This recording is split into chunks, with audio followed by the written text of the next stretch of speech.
Bonjour à tous et bienvenue sur le podcast de Racines et Lumière. Je suis Mélanie, professeure de yoga, de méditation, mais également thérapeute de l'âme pour vous accompagner dans les libérations de vos blocages et vous permettre de guérir pour retrouver une vie totalement alignée. Et aujourd'hui, dans ce podcast, j'avais envie d'aborder avec vous la différence entre le transgénérationnel et les vies antérieures, puisque ce sont des notions qu'on peut entendre régulièrement sans forcément toujours voir la différence et à quel point les blocages peuvent être différents et nous encombrer aujourd'hui. Donc j'ai fait un podcast récemment sur les 5 blessures de l'âme, qui sont des blessures qu'on va plutôt expérimenter dans notre vie d'aujourd'hui, même si certaines peuvent aussi trouver leur source dans le passé. Là, on va vraiment parler de la notion de transgénérationnel et de vie antérieure. Donc avant toute chose, puisqu'on va parler de vie antérieure, je vous expose ici ma vision du sujet, que je ne suis pas la seule à partager, mais que vous n'êtes pas obligé de partager. Donc moi, je crois que notre âme s'est incarnée plusieurs fois au cours des différents siècles. Donc on peut avoir des gens qui sont des jeunes âmes avec des vies antérieures qui ont été relativement peu nombreuses et des gens qui sont des vieilles âmes et donc qui ont beaucoup plus de vies antérieures. Donc je pense que notre âme a eu plusieurs incarnations, que notre âme aujourd'hui a choisi de s'incarner dans ce qui est notre corps avec un contrat d'âme défini en amont. Bien sûr, nous avons tous et toutes notre libre arbitre d'humain. On n'est pas forcément obligé de suivre le contrat d'âme. Parfois, sur certaines choses, si on ne le suit pas, on peut avoir des retours qui ne sont pas les bons. Et parfois, simplement, ce qu'on n'a pas réussi à libérer au cours de cette vie se libérera dans une vie après. Tout dépend du contrat d'âme qui a été passé. Donc ça, c'est ma vision pour vous expliquer cette notion de vie antérieure. Puisque quand on parle de vie antérieure, on va parler des mémoires de notre âme issues de nos incarnations précédentes. On peut avoir certains schémas répétitifs ou certaines peurs qui vont trouver cause dans les vies antérieures. Ou ce sentiment de déjà-vu, de destin, de schéma répétitif où on sait en fait que ça va se répéter, mais sans forcément en comprendre le pourquoi du comment. On peut également avoir des attirances ou des rejets inexpliqués, soit par rapport à des personnes, parce qu'il y a eu des contrats d'âme dans les vies antérieures, ou des situations qui se sont ou très bien passées, ou très mal passées, ce qui fait qu'il y a des gens, spontanément, on va se dire « Ah, mais j'ai l'impression que j'ai toujours connu », ou bien des gens, on va se dire « Mais je le sens pas du tout », alors qu'en fait, on n'a même pas échangé. Et bien ça peut vraiment être un lien qui est lié à une vie antérieure. Mais ces attirances ou ces rejets, ça peut aussi arriver avec des lieux, ou avec des pays, des endroits où on a pu vivre, et pareil, expériences positives ou négatives, ça crée ce phénomène. Donc, ces vies antérieures vont créer un certain nombre de blessures qu'on peut expérimenter aujourd'hui parce qu'on les a expérimentées dans nos vies antérieures ou au contraire les expérimenter aujourd'hui parce qu'elles sont liées à notre vie actuelle. Mais en tous les cas, en travaillant sur les vies antérieures, parfois il y a certaines blessures d'âme qui viennent chercher leurs racines beaucoup plus loin que notre incarnation actuelle. Concernant les vies antérieures, on va être face à des blocages qui sont vraiment profonds avec une notion de karma. Cette sensation d'avoir ramené une mémoire. En fait, c'est vraiment des mémoires qui sont cellulaires. Donc, pour débloquer tout ça, on va aller chercher des libérations, de l'hypnose par exemple, dans nos vies antérieures, une reconnexion à notre âme et à nos dons. En fait, ça vient vraiment chercher notre mission de vie, puisque comme on libère notre âme, on va se réaligner et vraiment être plus en paix avec nous-mêmes. Je vais prendre un exemple qui va concerner plutôt la voie thérapeutique. On a un certain nombre de thérapeutes qui, en connectant avec leur vie antérieure, vont se voir ou sorcières à l'époque du bûcher, ou druidesse, ce genre de choses. Il y a vraiment cette connexion chamane, etc., qui peut revenir des vies antérieures. Donc dans les outils de libération, c'est ce que je vous disais, on peut utiliser des méditations karmiques, des soins énergétiques, des visualisations de purification, des canalisations de contrats d'âme en fonction de ce qu'on est venu expérimenter avec des gens. Et on est vraiment dans quelque chose qui est lié à notre âme et à notre mémoire spirituelle. Donc là, c'est vraiment nous avec nous et nous avec nos versions précédentes de nous. On est sur cette notion-là. Quand on parle de transgénérationnel, là, on va vraiment être sur la notion d'héritage familial, de lignée et paternelle et maternelle. Et ça, qu'on soit un homme ou une femme. Chez une femme, on va avoir certaines mémoires qui vont être portées par l'utérus, par exemple. Et donc, on peut être bloqué plus par la lignée maternelle que paternelle, et vice-versa quand on est un garçon, mais pas forcément. On vient vraiment avec l'héritage de nos deux parents. Donc, ces blocages, ça va... on peut faire le lien quelque part avec l'épigénétique pour ceux qui sont très scientifiques, dans le sens où on sait aujourd'hui que certains chocs émotionnels peuvent modifier sur certaines séquences l'ADN profondément, et donc ça se transmet. Donc on peut parler d'épigénétique, mais il n'y a pas que cette notion-là. Il y a également tout ce qui est en lien avec le subconscient. Donc quand je parle de subconscient, ça va être par exemple les loyautés familiales inconscientes qui sont portées par la famille. Je ne sais pas si vous avez été éduqué dans une famille, on va dire, plutôt classique, avec des guillemets, où on vous explique, par exemple, homme comme femme, qu'il est mal vu de divorcer parce qu'il faut préserver l'équilibre de la famille. Inconsciemment, en fait, vous allez vous sentir en loyauté par rapport à ça. Ça ne veut pas dire que vous n'êtes pas en capacité de divorcer, ça veut juste dire qu'il peut y avoir une peur inconsciente d'être rejeté par le clan familial parce que vous ne suivez pas la voie qu'on vous a tracée. Et donc, une forme de loyauté. La loyauté familiale, c'est ça. Ce n'est pas forcément un blocage qui est en vous, dans le sens dans vos cellules, mais ça peut vraiment être inconscient. Et bien souvent, on a un certain nombre de loyautés familiales auxquelles on répond sans même s'en rendre compte, parce qu'on fait partie du clan et parce qu'on a été éduqué comme ça. Encore une fois, ça ne veut pas dire qu'on ne peut pas s'en défaire. Donc voilà, on va être dans la répétition de schémas. Donc c'est toujours intéressant aussi sur la partie transgénérationnelle de regarder peut-être sur les différentes étapes de votre vie, l'enfance, l'adolescence, la vie maritale, le travail, etc. Quels ont été vos grands moments, et peut-être de faire un lien avec tout simplement l'étage juste du dessus, à savoir les parents, les grands-parents dans une moindre mesure puisque les époques changent, mais bien souvent on peut avoir des schémas familiaux qui se répètent. Ça arrive qu'on ait des gens qui disent... qu'ils ont eu une grosse problématique de santé ou une grosse problématique financière, et ça s'était aussi retrouvé chez mon père, et ça s'est aussi retrouvé chez mon grand-père. Voilà, là on est dans la répétition de schémas. Et quelque part, c'est même inconscient. On peut en arriver au stade où on va faire de l'auto-sabotage pour répondre à une prophétie qui finalement est écrite depuis le départ. Mais dans le transgénérationnel, on va également avoir le poids des événements non dits ou secrets. Donc ça, c'est plus compliqué à aller travailler puisque comme c'est non dit et secret, bien souvent, on n'en a pas conscience et il faut vraiment aller chercher les informations là à l'aide de thérapeutes puisque c'est un secret. Mais il peut y avoir un certain nombre de blocages qui sont liés à des secrets de famille, de choses que vous ne savez pas. Ça peut être, alors là je suis un peu extrême, mais ça peut être un enfant illégitime par exemple. Et la grand-mère sait très bien que dans la lignée, il y a un enfant illégitime et elle porte ce fardeau parce qu'elle ne peut pas en parler. Mais du coup, c'est un secret qui va être transmis et ça peut conduire à un certain nombre de choses derrière.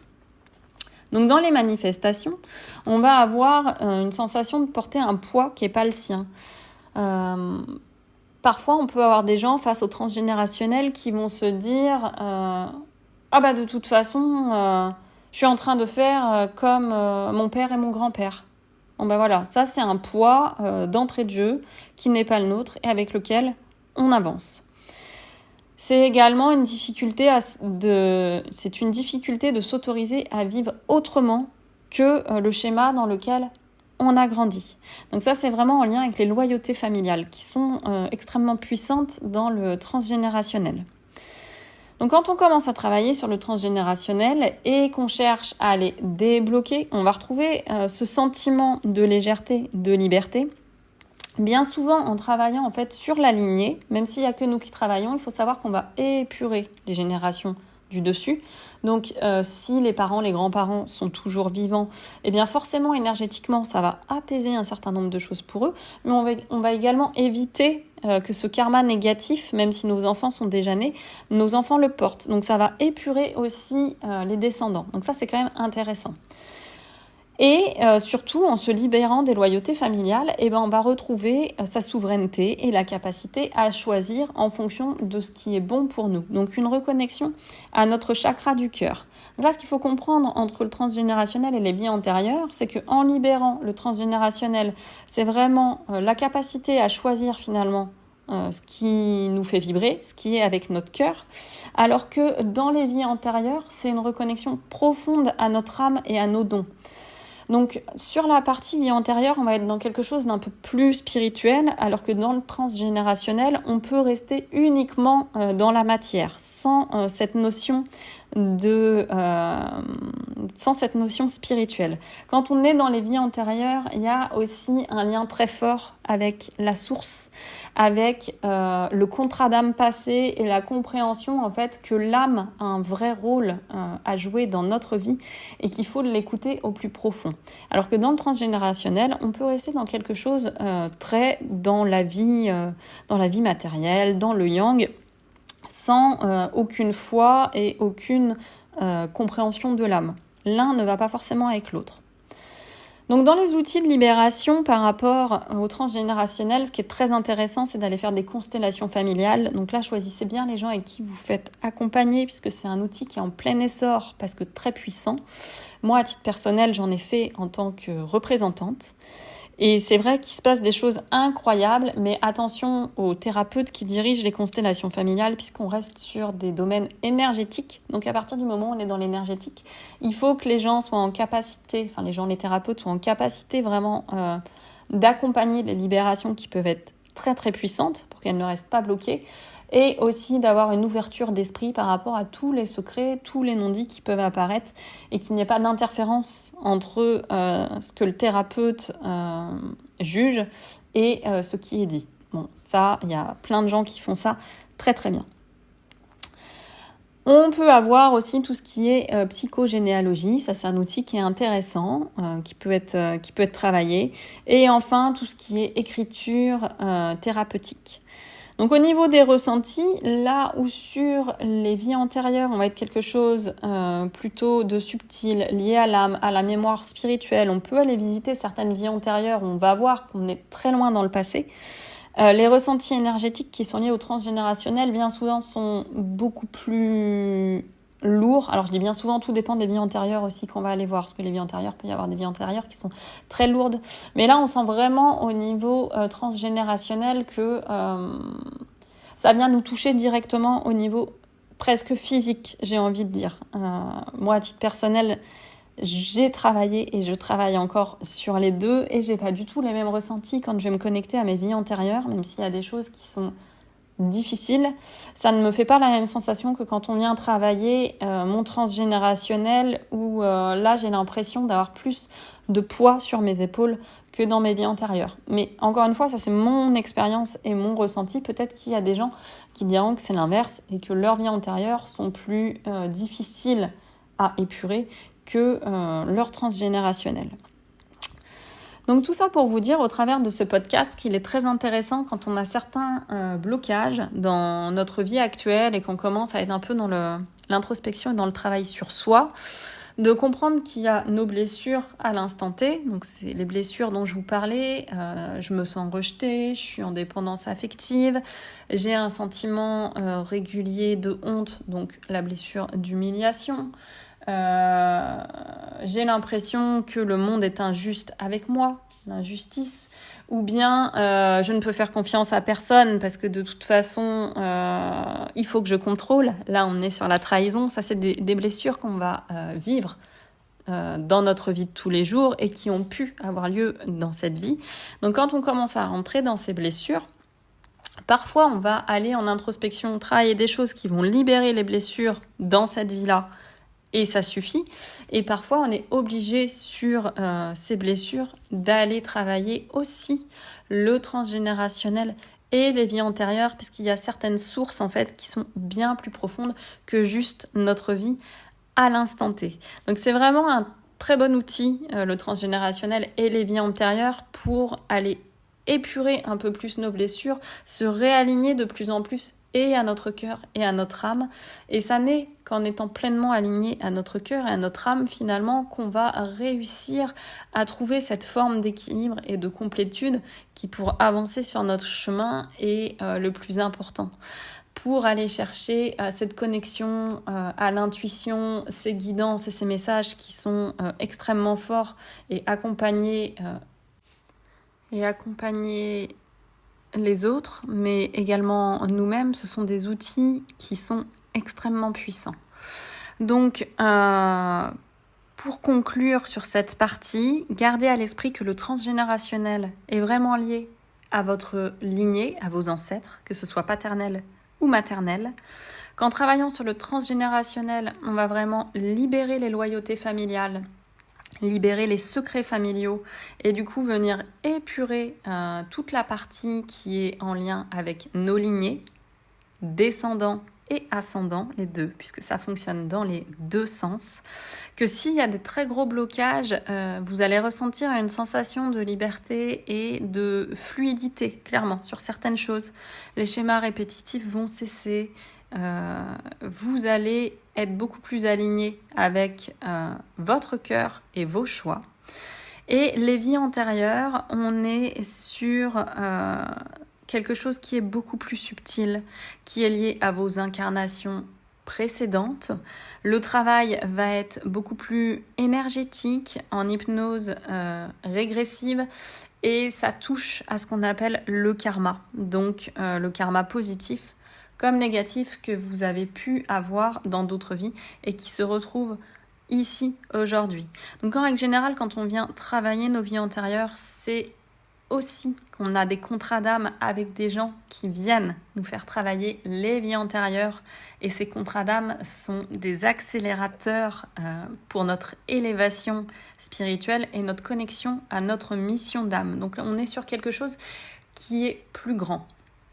Donc en fonction de où vous en êtes dans votre parcours, peut-être que vous n'explorerez jamais les vies antérieures parce que c'est une notion plus subtile et qui ne parlera clairement pas à tout le monde. Mais si vous travaillez sur le transgénérationnel, sur vous-même, sur vos blessures, que vous avez rencontré un contrat d'âme qui est un catalyseur, je vous encourage vivement à aussi vous intéresser aux vies antérieures, parce que déjà, quand vous avez un contrat d'âme avec quelqu'un, c'est donc que vous l'avez rencontré dans une vie antérieure. Donc il y a quelque chose à nettoyer, à purifier au niveau du karma. Après, en purifiant le karma des vies antérieures, c'est pareil. Vous allez être dans quelque chose qui va s'épurer, qui va être beaucoup plus fluide, et vous allez vous réconcilier avec votre âme. Il y a bien souvent, en lien avec ces vies antérieures et la purification des nœuds karmiques, une notion spirituelle qui est assez forte, de foi, de connexion avec l'univers et tout le monde du subtil, des synchronicités, des guidances qui apparaissent. Ça peut être pendant vos rêves. Il y a vraiment un lien pour moi entre le travail des vies antérieures, l'épuration de ce karma et ce qu'on appelle l'éveil spirituel. Ça, j'en ferai peut-être un prochain podcast pour pas vous polluer. En tous les cas, si vous avez besoin d'avancer sur ces deux sujets, moi je peux également vous accompagner sur tout ce qui est méditation et également utilisation de guidance et de cartes oracles, qui sont des très bons supports pour vous permettre justement d'avoir accès à tout un tas d'informations qui sont stockées dans le subconscient. Donc je vous souhaite à tous et toutes une très belle journée. J'espère que ce podcast vous aura été utile et on se retrouve très bientôt. Namasté.